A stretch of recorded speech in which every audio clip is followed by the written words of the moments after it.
आदाब, मैं हूं आपके साथ अबू हुरैरा। पुलवामा हमले के बाद मुल्क में गम गुस्से का जो लावा पक रहा था वो बिलाखिर फूट पड़ा है। आज अलसुबह हिंदुस्तानी फजाइया ने पीओके में मुजफ्फराबाद, बालाकोट और चकोटी में दहशतगर्दों के ठिकानों पर बमबारी की। हिंदुस्तानी फजाइया के बमबारी में दहशतगर्दों के कई कैंप तबाह बर्बाद हो गए। बताया जाता है कि दहशतगर्दों की कमीनगाहों पर 1000 किलो बम गिराए गए। इन हमलों में 200 से 300 दहशतगर्दों के मारे जाने की भी खबर है। लेकिन बड़ा सवाल यही उठ रहा है कि क्या पाकिस्तान इस कार्रवाई के बाद सुधरेगा? क्या पाकिस्तान की नीयत पर भरोसा किया जा सकता है? और सबसे बढ़कर यह कि क्या इस कार्रवाई से पुलवामा के शहीदों का बदला पूरा होगा? इसी पर हम तफसील से बात करेंगे, लेकिन सबसे पहले यह रिपोर्ट देखिए। इस बार सबका हिसाब होगा, हिसाब पूरा होगा। पुलवामा हमले का बदला। मुजफ्फराबाद, बालाकोट और चकोटी में फजाइया की बमबारी। 12 मिराज लड़ाका तैयारों ने 1000 किलोग्राम बम गिराए। 200 से 300 दहशतगर्द ढेर। वहां पहुंचा दिया जहां उसकी जगह थी। पुलवामा मिलिटेंट हमलों के 12 दिनों के बाद हिंदुस्तानी फजाइया ने बड़ी कार्रवाई की। पुलवामा हमले के बाद पीएम मोदी ने फौज को कार्रवाई की खुली छूट देने की बात कही थी। उन्होंने हमले की जगह और वक्त का तयन करने का इख्तियार भी फौज को ही दिया था। India struck the biggest training camp of the Jaish-e-Mohammed in Balakot. In this operation, a very large number of Jaish-e-Mohammed terrorists, trainers, senior commanders and groups of jihadis who were being trained for Fidaiin action were eliminated. Pulwama हमले में शहीद हुए जवानों के अहले खाना के कलेजों को भी इस ऑपरेशन से ठंडक पहुंची है। इस देश ने कार्रवाई की है, बहुत ही एकदम 100% सही है। और जिसका जो जाता है, जिसके घर से जो छाया चिंता है, माँ बाप का, भाई बहन के सब घर उजड़ जाते हैं, बच्चे अनाथ हो जाते हैं। इस दिशा में यही कहूँगा, मैं सेना में रहते हुए मैं एक्स हवलदार सर्विस आर्मी में था। अगर हमको मौका मिलता है तो मैं भी तत्पर जाने के लिए बॉर्डर पे शहर से जाऊंगा। और ये कार्रवाई बिल्कुल उचित है। पाकिस्तान एक पागल कुत्ते की तरह इसको बिल्कुल सटीक जवाब देना चाहिए और अंदर तक अपना भारतीय जवान जाएंगे। कार्रवाई ठीक हुई, पर मैं चाहता हूं कि इससे ही बड़ी कार्रवाई हो और आतंकियों को जड़ से खत्म किया जाए। सारे विश्व को इस समय यूनाइट होकर के आतंकवादियों के सारे ठिकाने जितने हैं वो नस्ता नाबूद कर देना चाहिए। यदि कोई देश या पाकिस्तान ही क्यों ना अगर इनका संरक्षण देना चाहता हो तो उसको भी माकूल जवाब देने के लिए हमारी सेनाएं को तैयार रहना चाहिए। ये कदम भारत का जो है सदैव जो है सराहनीय और प्रशंसनीय है। इस हमले से हिंदुस्तान ने वाजे कर दिया है कि अब पाकिस्तान से बात करने का वक्त नहीं। हिंदुस्तान अब पाकिस्तान को उसी की जबान में समझाएगा। Bureau report, news 18 Urdu. तो हिंदुस्तान ने बड़ी कार्रवाई करते हुए पाकिस्तान के गढ़ में, पाकिस्तान के घर में घुसकर दहशतगर्दों के जो अड्डे थे, जो कैंप थे, उन्हें तबाह कर दिया है और बड़ी कार्रवाई की है। लेकिन बड़ा सवाल यही उठ रहा है, क्या पुलवामा के शहीदों की जो जवान जो शहीद हुए हैं, उनकी जो कुर्बानी है, क्या इसे उसका बदला माना जाए? और सबसे बड़ा सवाल ये कि क्या इस तरह की कार्रवाई के बाद पाकिस्तान सुधरेगा? क्या पाकिस्तान की नीयत पर हम भरोसा कर पाएंगे? इन्हीं तमाम इश्यूज पर हम बात करेंगे। कुछ खास मेहमान मेरे साथ जुड़े हुए हैं। बहुत जल्दी अपने मेहमानों का आपसे तारुफ करा दें। मेरे साथ संजय सर्राफ जो कि स्पोक्सपर्सन है एलजेपी के, जुड़े हुए हैं। अमिताभ अग्निहोत्री साहब एग्जीक्यूटिव एडिटर है न्यूज़ 18 हिंदी के, वो भी मेरे साथ जुड़े हुए हैं। इनके अलावा अनिल शर्मा लीडर हैं बीजेपी के, वो भी मेरे साथ जुड़े हुए हैं। नईम अब्बास लीडर हैं बीएसपी के, वो भी मेरे साथ इस डिबेट में जुड़े हुए हैं। कुछ देर में कांग्रेस स्पोक्सपर्सन और डिफेंस एक्सपर्ट भी इस डिबेट में हमारे साथ जुड़ जाएंगे। जो मेहमान मेरे साथ जुड़े हुए हैं सभी का बहुत इस्तकबाल करते हैं। अमिताभ अग्निहोत्री जी, आपसे ही शुरुआत करना चाहेंगे, क्योंकि आज हिंदुस्तान का सीना एक तरह से चौड़ा हो गया। जिस तरह से हमारी वायुसेना ने जो कारनामा अंजाम कर दिखाया है, पाकिस्तान को पाकिस्तान के घर में घुसकर जवाब दिया है।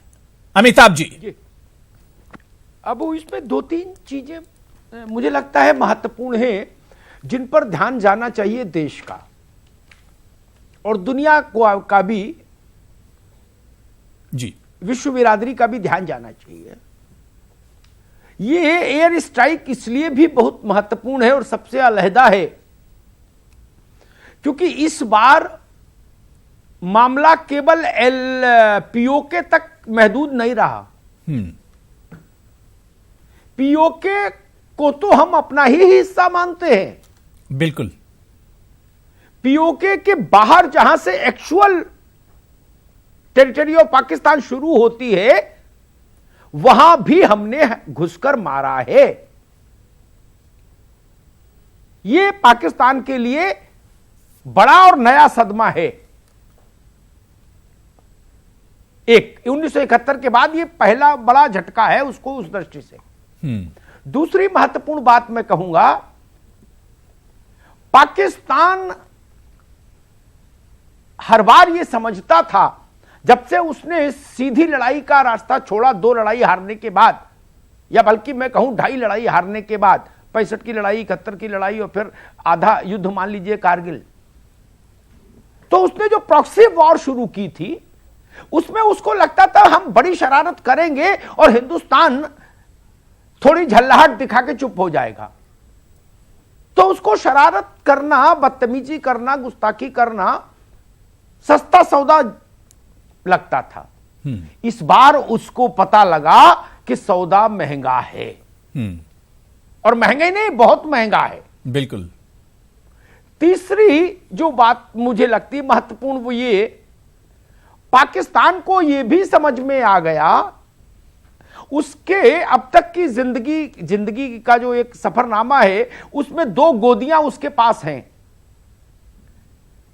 कुछ समय एक की गोद में बैठता है, दूसरे समय दूसरे की गोद में आके बैठ जाता है। इस समय वो जिसकी गोद में है वो भी दुनिया की एक बड़ी ताकत है, लेकिन वह ताकत उसको भारत जब दंडित करना चाहेगा तो रोक नहीं पाएगी। यह भी उसको समझ में आ गया। यह मैसेज भी बहुत बड़ा है। और भारत के विदेश सचिव ने बाद में चीन के विदेश सचिव को ब्रीफ कर दिया कि हमने क्या किया। हो सकता है चीन को नागवार गुजरा हो, लेकिन वो उनके मन में ही रहा।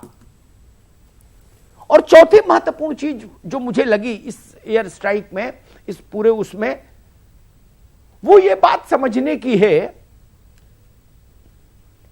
कि हिंदुस्तान को आज से 600 साल पहले तुलसीदास जी ने लिखा था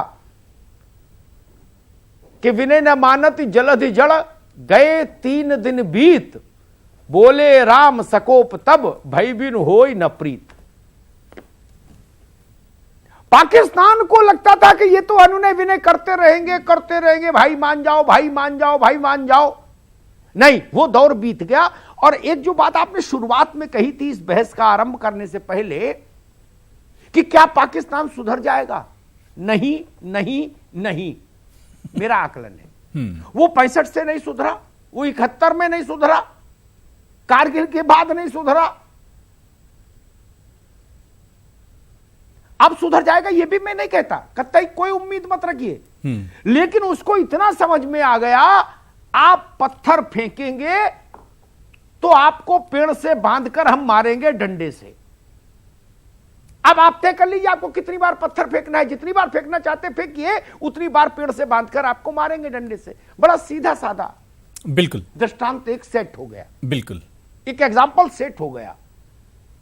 भारत बिल्कुल अपेक्षा पाल रहा कि पाकिस्तान एक इशारा आज हिंदुस्तान ने दे दिया है। बिल्कुल बिल्कुल, बहुत सही बात अमिताभ अग्निहोत्री जी आपने कही। शैलेंद्र शर्मा साहब जो कि रिटायर्ड कमांडर हैं, डिफेंस एक्सपर्ट हैं, वो भी मेरे साथ इस डिबेट में जुड़ चुके हैं। शैलेंद्र शर्मा जी, आपका भी बहुत इस्तकबाल, वेलकम करते हैं न्यूज़ 18 उर्दू में। जो बात अमिताभ अग्निहोत्री जी कह रहे थे, मैं उसी को आगे आपके साथ ले चलना चाहूंगा कि हिंदुस्तान ने बहुत सब्र किया और सब्र का पैमाना शैलेंद्र शर्मा जी अब लबरेज हो चुका था, और अब हिंदुस्तान ने बता दिया कि शराफत की एक हद होती है और अब हमारी सख्ती भी देख लो। शैलेंद्र जी। जी हाँ बिल्कुल ठीक बोल रहे हैं आप। हमने काफी देर तक इंतजार करा और उनसे बात करने की भी सोची और सोचा कि सब ये मसला शांतिपूर्वक ढंग से पूरा हो जाए, लेकिन ऐसा हुआ नहीं। क्योंकि हर एक जब बात होती है कि अमन की बात करेंगे, उसके बाद में कोई टेरर अटैक हो जाता है, गर्शद आते हैं और फिर अटैक कर देते हैं। और लगता है कि पाकिस्तान सुधरना चाहता नहीं है, सुधर सकता भी नहीं है। और ये बात करने की जो बात है उसमें किससे बात करें, क्योंकि पाकिस्तान का प्राइम मिनिस्टर कुछ कर नहीं सकता है, मिलिट्री बात करना नहीं चाहती है क्योंकि उनका पावर बेस है, वो अपने कंट्री को छोड़ना ही नहीं चाहते हैं। और उनका सर्वाइवल का एक चीज़ है कि हर एक बात इंडिया के अगेंस्ट कुछ बोलो, इंडिया में अटैक करवाओ, ISI से अटैक करवाओ, बस यही सब पाकिस्तान का रेज़-ए ऐतरा है कि वो उनकी रहने की वजह ही यही है कि एंटी पाकिस्तान रहो, जम्मू कश्मीर में ट्रबल करो, दहशतगर्द भेजो कश्मीर में। तो ऐसे ही चलता है। तो ये एक्सपेक्ट करना कि पाकिस्तान सुधर जाएगा, वो कभी नहीं सुधरेगा। और उसको ऐसे अटैक करके ये बताना पड़ेगा कि अगर आप सुधरना नहीं सकते हैं तो आप अटैक करिए और हर एक अटैक का आपको मुआवजा देना पड़ेगा, क्योंकि बिल्कुल। और हिंदुस्तान ने उसकी शुरुआत कर दी है, हिंदुस्तान ने शैलेंद्र जी अब उसकी शुरुआत कर दी है। संजय सर्राफ जी, मैं आपके पास आना चाहूंगा क्योंकि पुलवामा हमले के बाद कहीं ना कहीं सरकार पे बहुत ज्यादा दबाव बढ़ गया था कि सख्त जवाब पाकिस्तान को दिया जाए, सख्त जवाब दहशतगर्दों को दिया जाए। क्या लगता है कि वाकई में पीएम मोदी ने 12 दिन के बाद सही लेकिन सख्त जवाब पाकिस्तान को दिया है? संजय जी, देखिए, सबसे पहली बात है कि जिस तरीके से उनको आदत पड़ी थी, हर दिन, हर दूसरे तीसरे दिन एनकाउंटर जितने भी होते थे और जो भी एम्यूनिशन कश्मीर में आज की डेट में है वो सब पाकिस्तान से है। और उसके बाद में जब हम लोग यहां से डिटेल्स भेजते थे, चाहे वो दाऊद का हमने डिटेल भेज दिया, हाफिज सईद का डिटेल भेज दिया, पठानकोट वाला हमने डिटेल भेज दिया, कहीं पर भी ये लोग खड़े नहीं आते थे और खड़े हमारे सामने खड़े होकर बोले हाँ जी हमारे यहां से हुआ।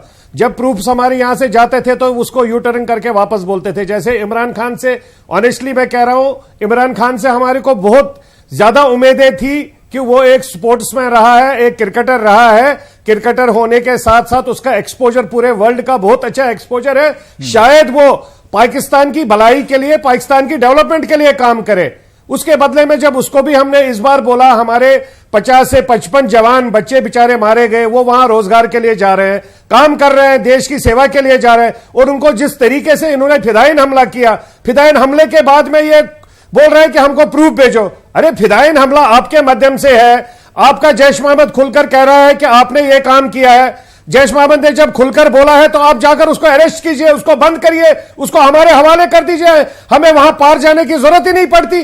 आपने हमको मजबूर कर दिया, आपने हिंदुस्तान को वही सोचा कि आपका 60 के बाद आप भूल गए। 1961 में भी आपके साथ एक बार आपको हार मिली, उसके बाद में 1971 में बांग्लादेश बन गया। उसके बावजूद हमें नहीं समझ आ रहा है कि आप और कितने हिस्से चाहते हो पाकिस्तान के।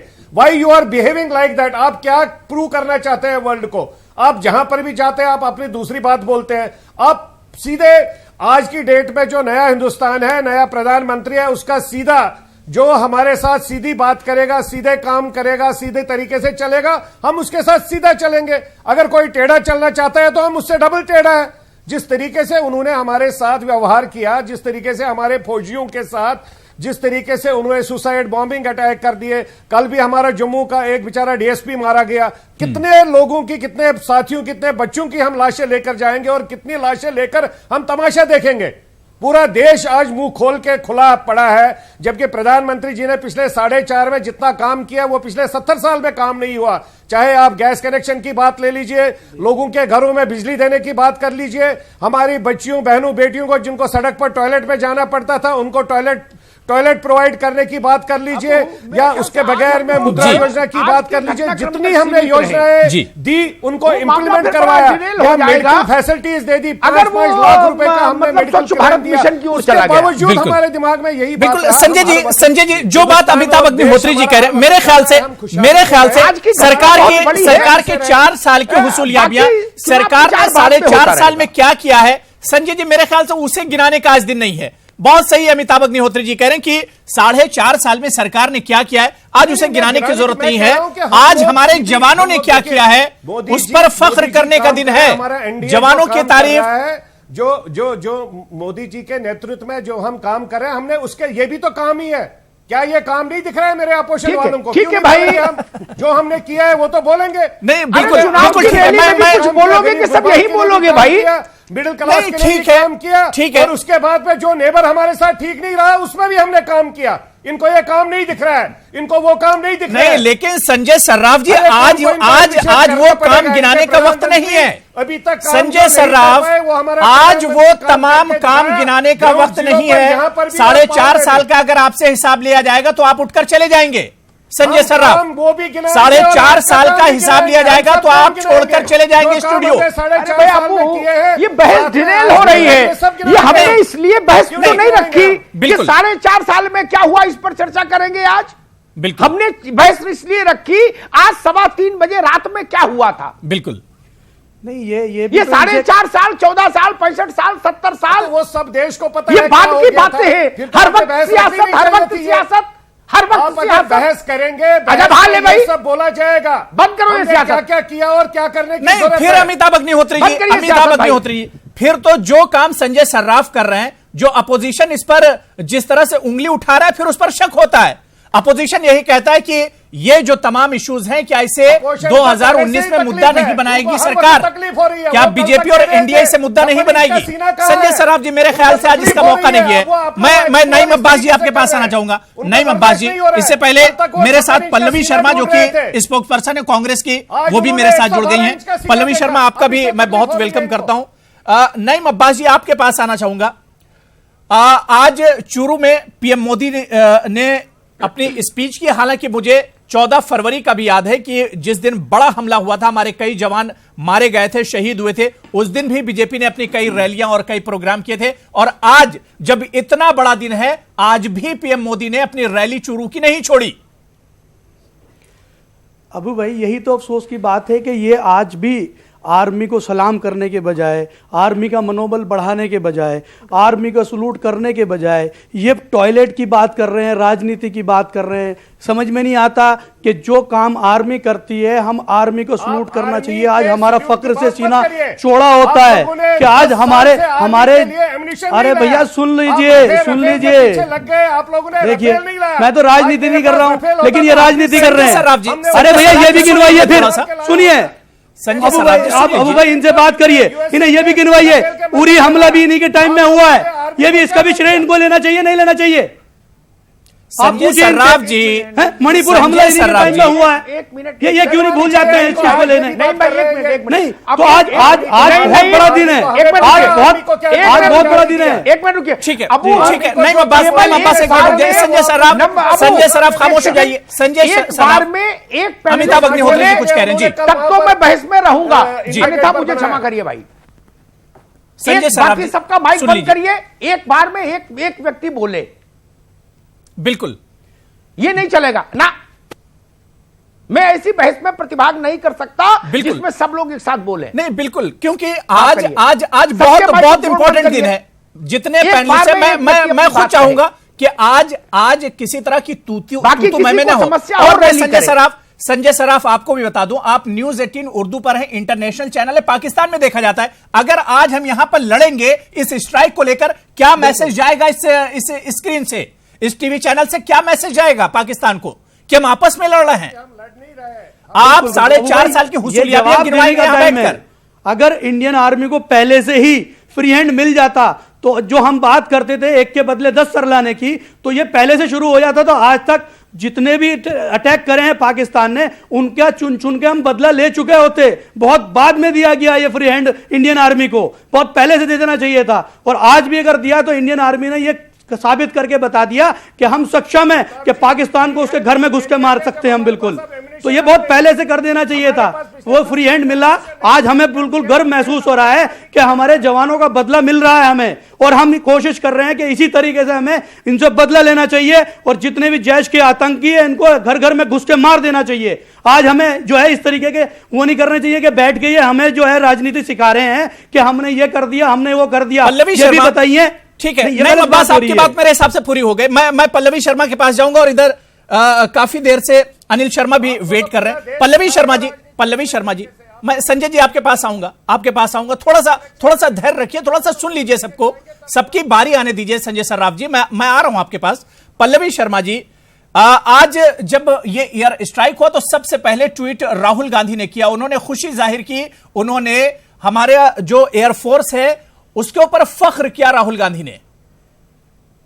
देखिए अबू जी, सर्वप्रथम बात यह है, कांग्रेस पार्टी जिसने इस देश की आजादी के लिए अपना लहू दिया है, उसमें कोई दोहराए नहीं है कि वो पार्टी इस देश की सेना के साथ खड़ी है। आज हम गर्व से, मुझे लगता है देश का हर नागरिक और कांग्रेस पार्टी सर्वप्रथम रह के इस देश की वायु सेना को सलाम करती है और उनके जज्बे को, उनकी हिम्मत को दिल से सलाम करती है और उनका शुक्रिया अदा करती है। देखिए मुझे लगता है जिस प्रकार जब कांग्रेस की सरकार थी और 26/11 के जो अपराधी थे कसाब, उसको जब फांसी दिलाई गई, उम्मीद करते हैं कि मसूद अजहर को भी यही बीजेपी की सरकार जो है, एनडीए की सरकार है, वो भी इसी प्रकार मसूद अजहर को भी ढूंढ लाएगी। हालांकि बहरहाल एक बार वाजपेयी की सरकार ने उन्हें छोड़ दिया था, तो हम उम्मीद करते हैं कि इस बार मसूद अजहर को, जिस बेरहमी से उसने हमारे 40 जवानों को शहीद करने का जो एक प्लॉट बनाया था, उसका इंसाफ इस देश के हर जवान के, हर शहीद के घर को मिलेगा। दूसरी बात मैं कहना चाहती हूं, आज इस देश में बहुत खुशी का माहौल है कि पाकिस्तान को एक करारा मुंहतोड़ जवाब मिला, लेकिन अफसोस की बात है कि सरकार हर स्तर से राजनीतिक इसका बहिष्करण करती है। आपके पैनल पर अभी सरकार के एक पार्टी के एलजेपी के नेता बैठे थे।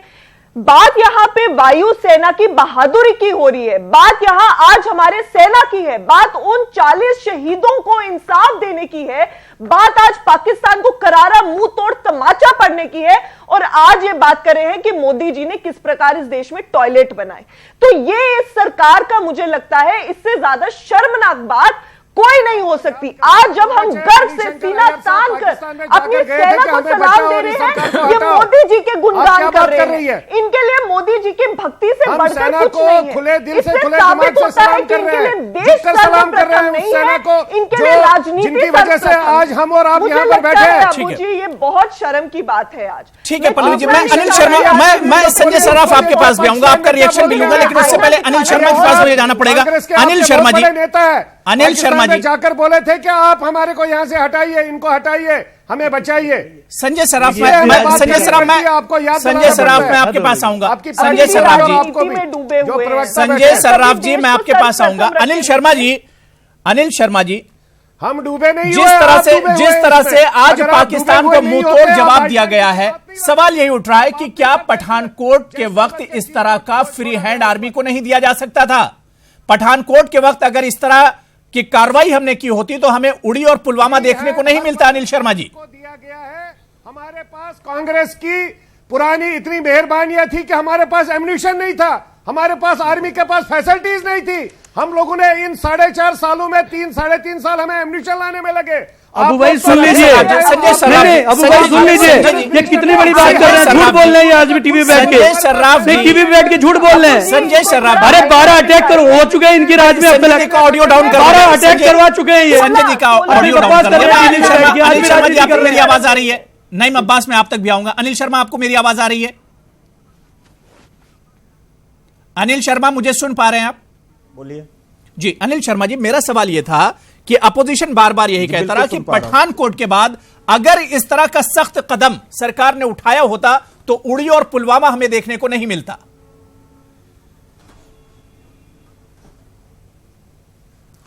देखिए अबू जी, ऐसा है कि सरकार ने जो कदम पहले भी उठाए, पठानकोट के बाद या उड़ी के बाद जो कदम उठाए, सर्जिकल स्ट्राइक हुई, सरकार अपना काम जो है वो कर रही है। लेकिन मैं आज के दिन सियासी बात नहीं करूंगा, आज के दिन मैं कोई ऐसी बात नहीं करूंगा कि जो इस चीज से जो है वो हटके हो। मैं आपको एक चीज बताऊं कि जब उड़ी हमला हुआ उसके बाद सर्जिकल स्ट्राइक हुआ और मुंह तोड़ जवाब जो है वो पाकिस्तान में बैठे हुए मिलिटेंट्स जो ऑर्गेनाइजेशन है उनको मिला।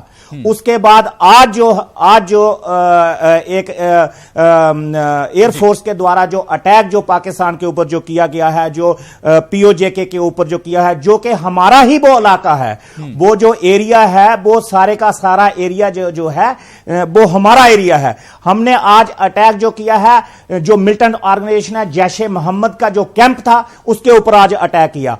और मैं समझता हूं कि आने वाले दिनों में आप देखिएगा कि सरकार अपना काम बाखूबी कर रही है और आदरणीय प्रधानमंत्री जी ने जो पहले से कह रखा है कि अभी जो है पाकिस्तान में बैठे हुए जितने भी आतंकी हैं उनको स्पेयर नहीं किया जाएगा और उनको मुंह तोड़ जवाब जो है वो दिया जाएगा। और बहुत बड़ी गलती जो है उन्होंने की है, जो हमारे 40 जवानों को जो है सुसाइड अटैक करके जो है उनको जो शहीद किया, वो बहुत बड़ी गलती जो है उन्होंने की है और इस गलती का खमियाजा उनको जो है वो भोगना पड़ेगा। और उसी की कड़ी में आज जो अटैक जो हुआ है उसी की कड़ी में है। और मैं आपको ये भी बता दूं कि आने वाले दिनों में और भी ऐसे अटैक आपको बुलाएंगे। हिजबुल मुजाहिदीन के जो कैंप है उनके ऊपर भी होंगे, जो लश्कर तौबा के जो कैंप है उनके ऊपर भी होंगे। ठीक है पल्लवी शर्मा जी।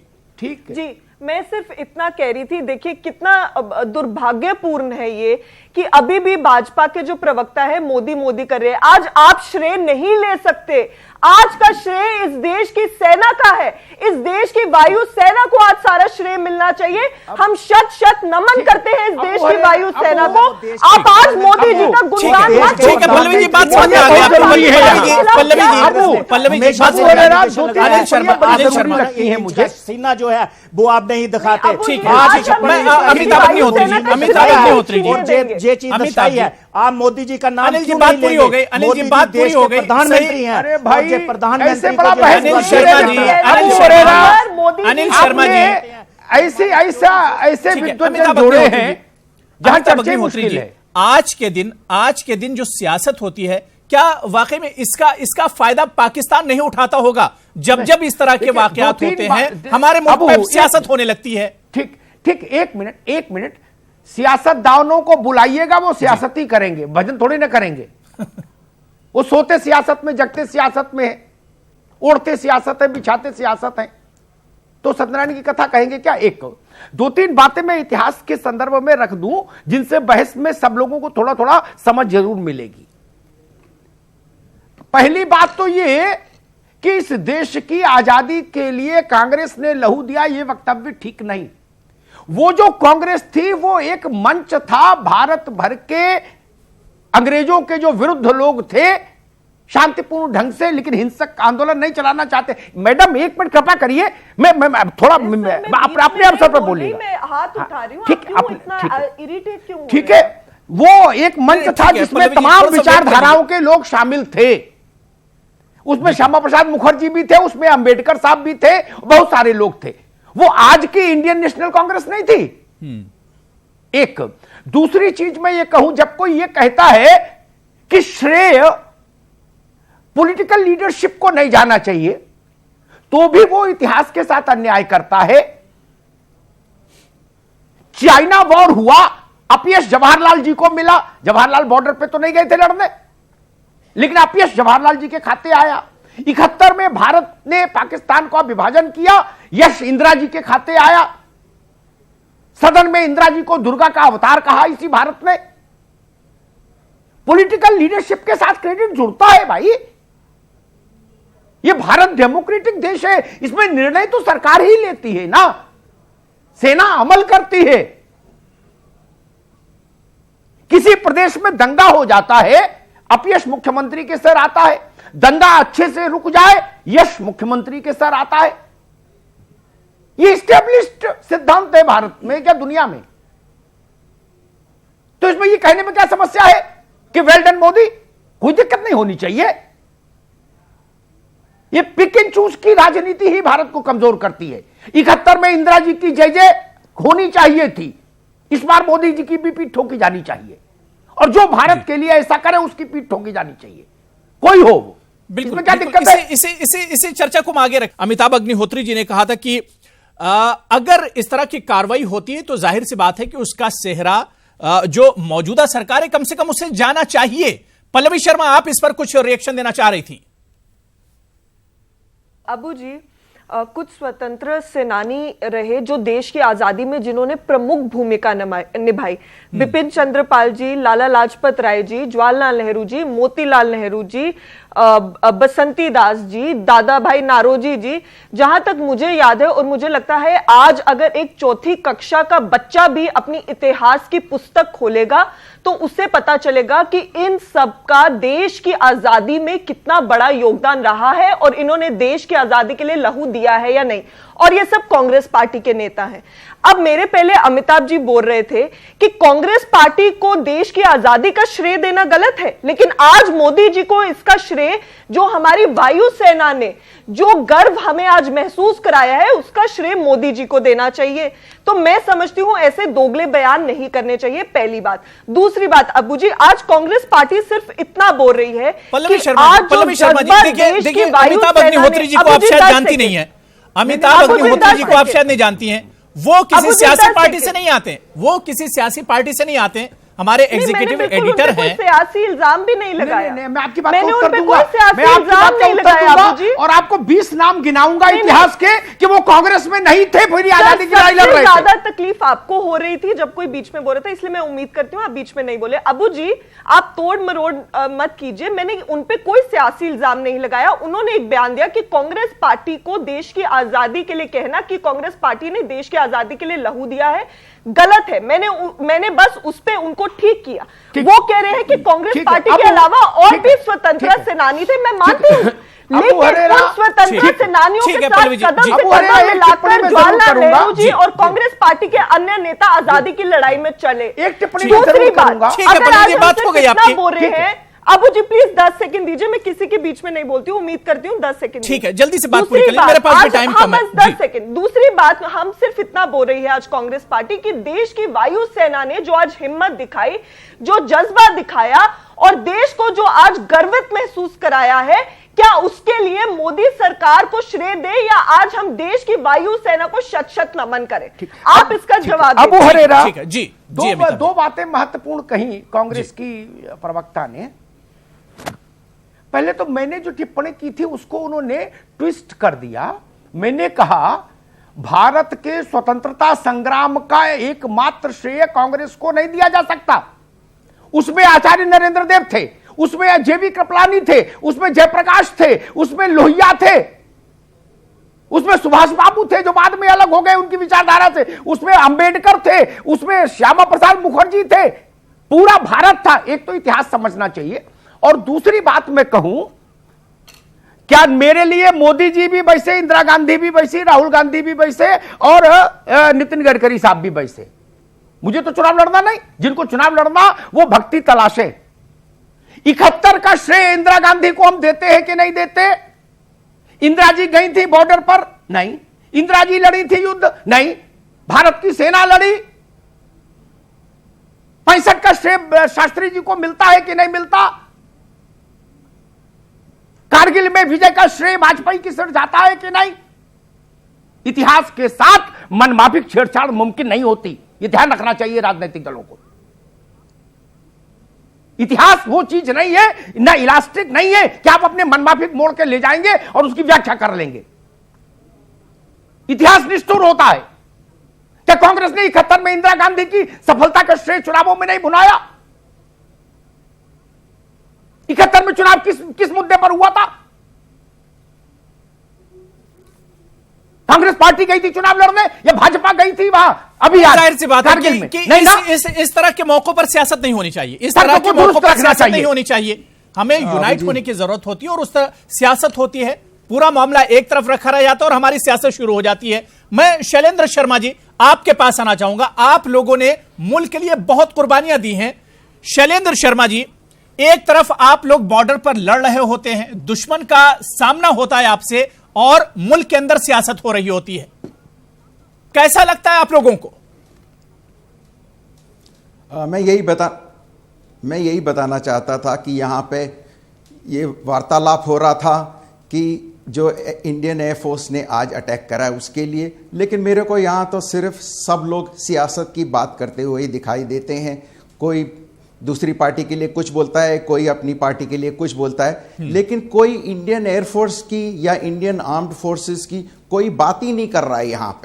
यहाँ पे कोई ये नहीं बता रहा है कि साहब उन्होंने कितना अच्छा काम करा, या कल रात में उन्होंने जाके कितना अच्छा अपने जवानों की मृत्यु का बदला लिया। ये तो यहाँ कोई बात करने को तैयार ही नहीं है। यहाँ पे मैं डिफेंस सर्विसेज की तरफ से सबसे पहले अपने 125 करोड़ भारतवासियों को बधाई देना चाहता हूं कि हमारी वायु सेना ने ये अटैक करके हमको बहुत गौरव दिया। तो उसके लिए हमको सबसे पहले उनको धन्यवाद देना चाहिए। हमको ये भी सोचना चाहिए कि अब उनको ऐसे अटैक करने के लिए क्या क्या वेपन्स की ज़रूरत है, क्या क्या हमारे डिफेंस फोर्सेस में कमियां हैं, उनके लिए क्या बजट होना चाहिए, उनको क्या क्या चीज़ देना चाहिए, इसके लिए तो कोई बात करने को तैयार ही नहीं है। यहाँ पे तो सब लोग सियासत करने के लिए तैयार है। तो इंडियन आर्म फोर्सेस के लिए फिर मैं क्या बताऊं, बताइए आप मेरे को। यहाँ कोई उनको बधाई देने को तैयार नहीं है। अगर कोई बधाई देता भी है तो ये सियासत वाले उसके बाद में लेकिन वर्ड सबसे पहले लगा देते हैं। अरे इसमें लेकिन की क्या बात है? हमारी भारतीय वायुसेना ने अच्छा काम करा है, उनको आपको बधाई देनी चाहिए, उनको कंग्रेचुलेट करना चाहिए। लेकिन यहां पे सब सियासी लोग उसके बाद में फिर कुछ और भी बात में लगा देंगे। मेरे ख्याल से अब समय आ गया है कि ये सब बंद होना चाहिए। आप भारतीय वायुसेना को स्ट्रांग बनाने के लिए, भारतीय आर्मी को स्ट्रांग बनाने के लिए ये सब वार्तालाप भी करना चाहिए। संजय सर्राफ जी, बड़ी अच्छी बातें शैलेंद्र शर्मा जी ने कही कि ठीक है, आप पीएम जी की तारीफ कीजिए, मोदी जी की तारीफ कीजिए, लेकिन अपने जवानों को मत भूलिए। सरहद पर लड़ता आखिर कौन है, अपनी जान देता कौन है, इनके बारे में आखिर आज बात क्यों नहीं हो रही? संजय जी। अमिताभ जी, हमने पहले ही जवानों को मुबारकबाद दे दी। हमने पहले ही कहा कि जवानों को अगर एम्यूनिशन पहले से होता, तो जब हमारे किसी साथी ने बात की कि पहले क्यों नहीं फ्री हैंड दिया, मैंने कहा पहले दिन से ही फ्री हैंड दिया था, लेकिन अनफॉर्चुनेटली जो पिछले 10 साल में एम्यूनिशन की दिक्कत थी, एम्यूनिशन प्रॉपर तरीके से फैसिलिटेट प्रोवाइड नहीं हुआ था। अब मैं बात करूंगा, मेरे को खाली 1 मिनट दे दीजिए। मैंने वो बातें भी क्यों की, मैं एक कश्मीरी हूं। हम पिसे हैं पिछले 30 साल से।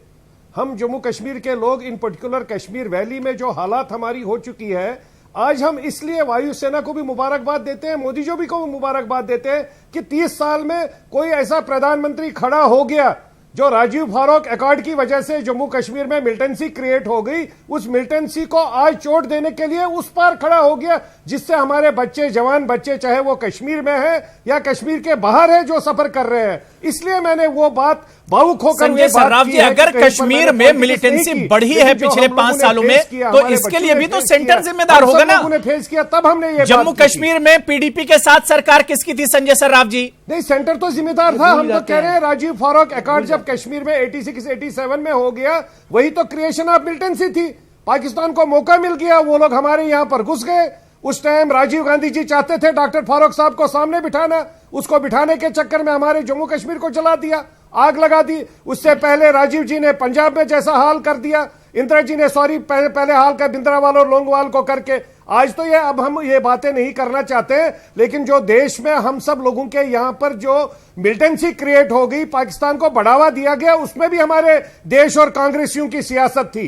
हर जगह ये अपने आप को घुसाने के चक्कर में हर देश के कोने को खोदने लगे, और जो आज हमारी वायुसेना ये बहुत बड़ा काम करके आई है, मैं तहे दिल से घूम फिरकर बात सियासत पर ही आ जाती है, घुमा फिराकर बात सियासत पर ही आ जाती है कि पीछे कांग्रेस ने क्या किया, फलाने ने क्या किया, धमाके ने क्या किया। अनिल शर्मा जी, अगर जम्मू कश्मीर में मिलिटेंसी बढ़ी है, तो मेरा सीधा सवाल है कि सेंटर में भी आपकी सरकार थी, आप लोग जम्मू कश्मीर में भी पीडीपी के साथ थे, जिम्मेदारी किसे आखिर दी जाए, कौन जिम्मेदारी लेगा? उस टाइम विस्थापित हो गए, बेचारे घर से बाहर हो गए। अनिल शर्मा जी, इसको थोड़ी दिखा। आज हम लोग इसलिए खुले दिल से खुश हो रहे हैं कि जिसकी वजह से हम लोग यहां से बेघर हो गए, या हमारे जो भाई वहां से बाहर पढ़ने आ गए, वो भी यहां से वापस चले गए कि एक माहौल देश में बन गया। अनिल शर्मा जी, आखिर ये नौबत आई क्यों? क्यों नहीं करेंगे? अनिल शर्मा जी, आखिर नौबत आई क्यों? मिलिटेंसी इतनी बढ़ी क्यों आखिर? We are the primary sufferers. हम लोगों ने फेस संजय किया जी, है बात ये सब, आपकी हो इसलिए गई। हम संजय ये जी, आपकी कर रहे बात हैं। पूरी हो गई। संजय जी, मैं फिर आपको मौका दूंगा, आपकी बात हो गई। अनिल शर्मा जी, अनिल शर्मा जी जी। अनिल शर्मा जी, मैं ये कह रहा हूं कि संजय सर्राफ जो कि आपके ही सहयोगी पार्टी के हैं, उन्होंने कहा कि कश्मीर में मिलिटेंसी बढ़ी। आखिर ये मिलिटेंसी तो 5 साल तो आप लोग सेंटर में रहे, अभी आप लोग सेंटर में हैं और पीडीपी के साथ आप लोगों ने सरकार चलाई। अब जिम्मेदार आखिर इसका किसको माना जाए इसके लिए?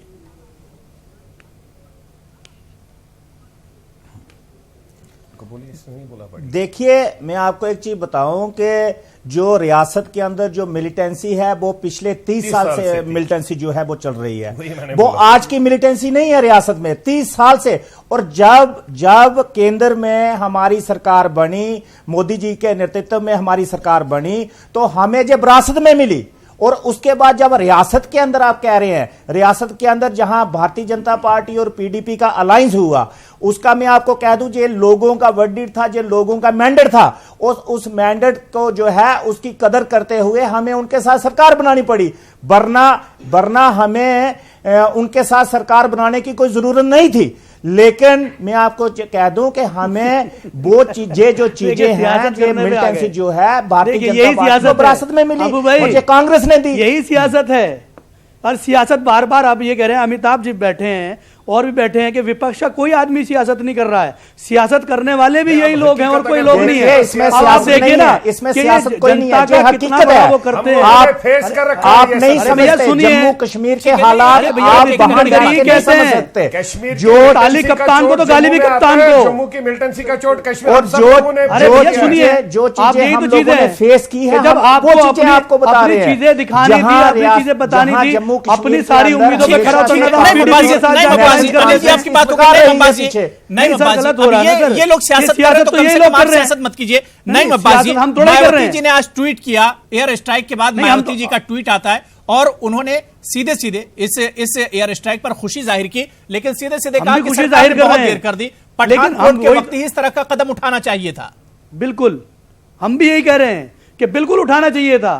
देश के हित में अगर कोई भी किसी भी तरीके की कोई भी अटैक कराता है तो उसका जवाब, ईंट का जवाब पत्थर से देना चाहिए। उसके लिए पीठ बिछा के बैठा नहीं रहना चाहिए, बिल्कुल देना चाहिए था। जब उरी हमला हुआ तभी देना चाहिए था, मणिपुर हमला हुआ तभी देना चाहिए था, और जब गुरदासपुर हमला हुआ जब भी देना चाहिए था, पठानकोट हमला हुआ तब भी करना चाहिए था, अनंतनाग हमला हुआ तब भी करना चाहिए था। की थी सर्जिकल स्ट्राइक, उनको जवाब दिया था उस चीज का।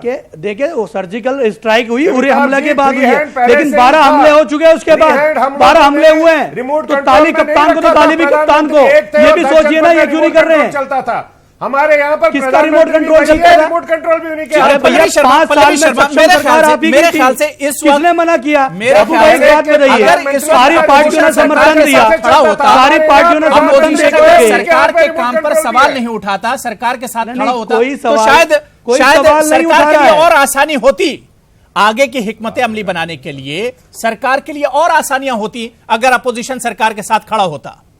देखिए, नहीं, यही तो बात हो रही है। ये बिल्कुल गलत, अबू भाई यही गलत हो रहा है। जब सरकार ने विपक्ष का साथ मांगा तो विपक्ष हमेशा खड़ा हुआ। कांग्रेस पार्टी ने पहले ही दिन से स्पष्ट किया था और बाकी विपक्षी पार्टियों ने भी स्पष्ट किया था कि हम सरकार के साथ कंधे से कंधा मिलाकर खड़े हैं। देश से ऊपर कुछ नहीं, देश सर्वोत्तम है, सर्वप्रिय है। पहली बात, आप इसको गलत बयानी मत लीजिए।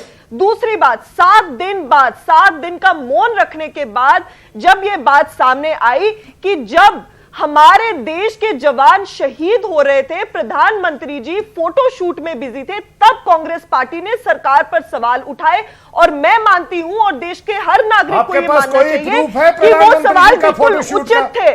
बिल्कुल सर, अखबार के पन्ने छांट लीजिए, सर अखबार के पन्ने छांट लीजिए, अखबार तो पढ़ते ही नहीं। सुबह उठ के अखबार के पन्ने आप लेके आइए, गूगल खोल कर देख लीजिए, जरा दिखाइए मेरे को। अरे गूगल खोल के चेक करिए, आप गूगल पे भी पढ़ा है। मेरे पास प्रधानमंत्री जी गूगल से मेरे को दिखाइए, क्यों झूठ बोल रहे हैं पूरे देश को। ठीक है, इस तरह के इल्जाम सिर्फ सियासी पार्टियों का काम अब यही रह गया, एक दूसरे की इल्जाम तराशी करना, एक दूसरे की इल्जाम तराशी करना, एक दूसरे की बखिया उधेड़ना। अमिताभ अमिताभ अग्निहोत्री जी, आपको तो अमिताभ अग्निहोत्री जी, और आप कहते हैं ठीक है पल्लवी शर्मा, बात आपकी कंप्लीट हो गई, बात आपकी कंप्लीट हो गई। संजय जी अब सुन लीजिए, संजय सुन लीजिए, मैं लास्ट कमेंट के लिए जा रहा हूं अमिताभ अग्निहोत्री जी के पास। अमिताभ अग्निहोत्री जी, जब इस तरह के हालात होते हैं मुल्क में, जो अपोजिशन या सत्ताधारी जो पार्टी होती है उनमें इस तरह की बहस एक छिड़ जाती है कि बहुत देर से आपने कार्रवाई की, ये कार्रवाई इस तरह से करनी थी, कार्रवाई उस तरह से करनी थी, और जो मिशन होता है उसे हम लोग पीछे छोड़ देते हैं। जी अमिताभ जी, जी देखिए, मुझे एक तो ये बात कहनी है, जो सैन्य अधिकारी, सेवानिवृत्त सैन्य अधिकारी हमारे साथ जुड़े हैं, उन्होंने शायद मेरी आरंभिक टिप्पणियों को जहन में नहीं रखा जब वो टिप्पणी कर रहे थे। मैंने अपनी बात की शुरुआत ही सेना को सैल्यूट करने से की थी। खैर ठीक है, ठीक है। मुझे पाकिस्तान के एक मंत्री का वक्तव्य याद आ रहा है, मैं उनका नाम भूल रहा हूं, कौन वो साहब बहादुर थे जिन्होंने अभी 4-6 आपका टाइम्स ऑफ इंडिया होगा, टाइम्स ऑफ इंडिया ने दिखाया था, टाइम्स ऑफ इंडिया एक पेपर आया था जो आपका कांग्रेस के घर से चलता है 10 जनपद से। अरे सुनो भाई, सुन लीजिए संजय जी, आवाज बंद करिए, सुन लीजिए संजय सर, आप सुन लीजिए, अब टाइम कम है। एक आखिरी कमेंट मैं चाह रहा हूं कि आवाज बंद कर दीजिए भाई, तभी मैं बोल पाऊंगा। जी नहीं ठीक है अमिताभ जी, आप कंटिन्यू कीजिए। उन्होंने वक्तव्य दिया कि भारत को समझ लेना चाहिए, हमने ये जो बम बनाए हैं ये दिवाली पर फोड़ने के लिए नहीं बनाए हैं। बड़ा दंभपूर्ण वक्तव्य था। आज उनको समझ में आ गया कि हमने भी जो एम्यूनिशन इकट्ठा किया है वो दशहरा दिवाली के लिए नहीं किया था। समझ में आ गया। शठे शाठ्यम समाचारेत। अब तो बहुत समृद्ध भारत है, मजबूत भारत है। भारत की सेना तो 71 में लड़ी और पाकिस्तान को चीर कर आई। 71 में जब गरीब भारत था, जब गेहूं भी अमेरिका से आता था, लाल गेहूं जिसको खा के हिंदुस्तान पेट भरता था। ये वो भारत है। उनको समझ में आ गया पाकिस्तान को। और एक दूसरी बात मैं कहूंगा, कुछ अच्छी चीजें दूसरे देशों में हो तो वहां से भी सीख लेनी चाहिए। अमेरिका पर हमला हुआ, अमेरिका ऐसे हमलों का अभ्यस्त नहीं था। उसके गुरूर पर भी हमला था, वो उसकी हैसियत पर हमला था। मैंने अमेरिका के पूरे परिक्षेत्र से एक भी विरोधाभासी स्वर नहीं सुना। पूरा अमेरिका, वहां भी राजनीतिक दल है, वहां भी तू में है, वहां भी घसीटा घसाटी है हिंदुस्तान जैसी, वहां भी चुनाव है, वहां भी सत्ता की दौड़ है, लेकिन एक भी विपरीतगामी स्वर नहीं, एक भी कंट्राडिक्टरी वॉइस नहीं। सब लोगों ने कहा कि हम एक साथ खड़े हैं। हमारे यहां आप किसी को देखिए, वो आरंभ तो ठीक करेगा और उसके बाद 4 किंतु लगाएगा, 5 परंतु लगाएगा और 6 सवाल खड़े कर देगा। आप समझ रहे हैं ना? ये किंतु परंतु भारत की एकता को कमजोर करते हैं। मेरी पहले भी बात ये बात बहुत जरूरी है समझना देश को। ये किंतु परंतु अगर मगर भारत को कमजोर करते हैं, सैन्य बलों की ताकत को कमजोर और जाहिर सी बात है कि इस तरह की सियासत से एक अच्छा मैसेज भी नहीं जाता है। हेल्दी सियासत से नहीं कहा जा सकता। बहुत बहुत शुक्रिया, मेरे पास वक्त नहीं बचा। बहुत बहुत शुक्रिया पल्लवी शर्मा, अमिताभ अग्निहोत्री जी, नईम अब्बास जी, संजय सर्राफ, अनिल शर्मा, शैलेंद्र शर्मा, सभी का बहुत बहुत शुक्रिया। मेरे पास वक्त नहीं बचा। बहुत बहुत शुक्रिया। आदाब।